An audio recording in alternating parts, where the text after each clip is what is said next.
President Thomas Jefferson has just received approval for the Louisiana Purchase by the Senate and is having a conversation now with Albert Gallatin, the U.S. Secretary of Treasury. Well, Albert, what now? We have just purchased 828,000 acres of unknown land from France for a hefty $15 million. I didn't think the Senate would have approved something like this so fast. This is a great thing, Mr. President. We have just doubled the size of our young country, but getting the Senate approval was the easy part. Exploring the West of America will take much more of our time.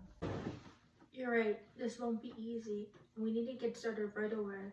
We can't just tell the people to go settle in the new land. They will cause trouble with the Native Americans, tribes, God, who knows what else. What shall we do? First off, we need more money. We write a letter to Congress asking for some money to fund an expedition to the Pacific. Once we get their approval, we will go from there.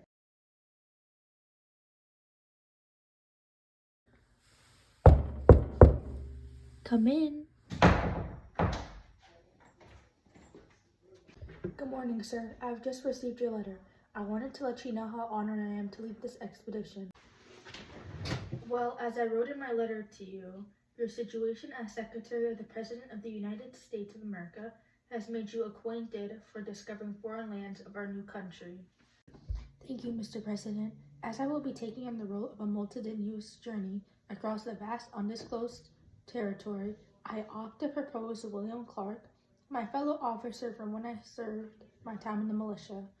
I solicit the help of him due to his abilities as a draftsman and frontiersman, being stronger than mine. And even though he has never been recognized as such by the government, I strongly suggest him to be my co-commanding captain in this expedition. That's fine, Meriwether. I believe in anyone whom you have respect and credibility for. The day is January 18th, 1803. In the spring of the upcoming year is when I am anticipating you to embark on this journey westward. Until then, do whatever you must to prepare, and I will take care of the rest. Very well, sir. I assure you that your confidence in me will not disappoint. I have no doubt about that. Fast forward a year. The day is May 14th, 1804. Meriwether Lewis and his right-hand man, William Clark, are up in Camp Du Bois outside of St. Louis, Missouri, to commence their expedition. Lewis and Clark had established a group of somewhat of 40 men, boatmen, hunters, to aid their journey. They became known as the Corps of Discovery. Thank you so much for being here, William. I really appreciate you helping me on this journey. Lewis, come on, let's go. Lewis and Clark and the Corps of Discovery are now rowing down the Missouri River. The date is now August 19th, 1804. The Corps of Discovery has stopped and set up a camp overnight in modern-day Sioux City, Iowa, to help deal with a sick Charles Floyd, the youngest member of the Corps of Discovery. Right now, Lewis is writing in his journal to record his findings of the day. I hate this. I have to write in this stupid journal every day by the orders of Jefferson. He's making me record and document everything that I see. I understand it's important to the history and geography of our blossoming country, but I can never catch a break, even after walking 3 miles in one day. I understand your irritation, but you have it better than some of us. 25% of this group is in either sick, wounded, and poor Floyd is on his last breath. I doubt he would even make it through the night. Well, I cannot say I didn't foresee something like this to happen. An expedition to the Pacific encountering carriers, hostile Indians, and jarring weather? Someone is bound to die soon. I'm gonna go check up on him. Hey Floyd, how you doing? I feel like I'm dying. You guys should go without me. Nonsense, you'll be fine in the morning. I'll go set up a warm bath for you now, and you'll start to feel much better.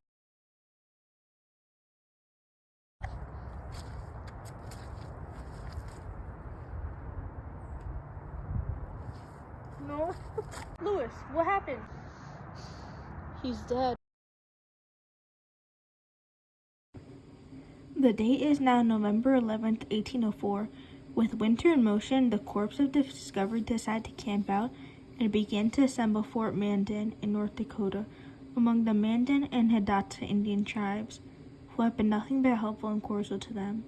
And along the way, they meet a woman, Sacagawea, who plays a big part in the discovery of the Pacific. I'm freezing my butt off. Shut up before I let the Indians come make a moccasin out of you. The Corps of Discovery spent the winter of 1804 to 1805 in Fort Mandan, learning from the Indians. They spent their winter building canoes, hunting, creating ropes and leather, clothing, and moccasins, and are about to depart to resume their journey. I just spoke with Sacagawea's husband, and he said that Sacagawea can come with us. Think about it, a Native American woman coming with us. First of all, she knows how to speak the language and talk to other tribes, and we don't look as a threat if we have a pregnant Native American woman along with us. Not to mention, her knowledge of the Shoshone language proves to be invaluable. Now we have an interpreter and a Native American woman a part of our group, but sadly we still have a long way to go. You know, Clark, I stay awake at night thinking about how much longer we have. How much longer till we find the Pacific? How much longer till we return home? How much longer until we don't experience hunger and sickness every other week? I'm sick of it. Sir Hi Lewis, the President of the United States, didn't give you just keys. He knew your capabilities, and he knew you could lead to the new frontier of American history. Wow, these mountains are beautiful. These hills and cliffs exhibit a very romantic experience. Look, the river has trickled down the soft sand and awarded into 1,000 grotesque figures. It's as if these scenes of visionary enchantment never have an end. Say a century from now, I am a firm believer that the sights we are seeing now, people all of America, and perhaps the world will come just to see it. And you know why? Because of us. We are creating and exploring a new country. That, my friend, is something to drink to tonight.